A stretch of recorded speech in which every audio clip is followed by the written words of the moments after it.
কার থেকে কি শিখব? কার থেকে কি শিখব? প্রমোট করব। প্রমোট করতে করতে দেখি কেউ কিছু মানুষ আস্তে আস্তে ধীরে ধীরে কাপড় খোলা শুরু করে। কাপড় খুলে নিজেকে বড় সেলিব্রিটি মনে করে, বলিউডের নায়িকা মনে করে।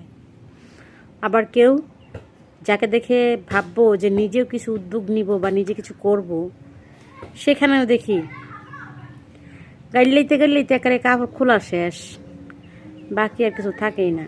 তো ভাই শিখবোটা কি? এদেরকে দেখে কি শিখবো? এরা তো পুরো ফেসবুক কাঁপায় লাইতেছে। আরেকজন জামাই লইয়া মানে কি যে শুরু করছে। জামাইটা কি কামাই করে না? বোর বুঝি না, এরা কি বোর কাপড় খোলা ছাড়া কোনো কাম নাই। বউরে নিয়ে যে ছবিগুলো পোস্ট করে, ভিডিওগুলো যে পোস্ট করে, বউ যে ছোটো ছোটো কাপড়গুলো পরে, এটা তো লজ্জাজনক কথা। উনি কি মুসলমান না? কয়েকদিন আগে দেখলাম উনি বোরকার করলো। যাক, আমি মনে করছি যাক লোকটা মনে হয় ভালো হয়ে গেছে, যাক গেছে।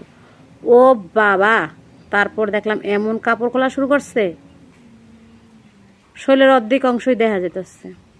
এরা বলে আবার মুসলমান, এরা আবার কয় আমরা 5 ওয়াক্ত নামাজ পড়ি, আবার আমরা ডায়েট কন্ট্রোল করি, আমরা জিমে যাই, আমরা এইটা করি সেটা করি।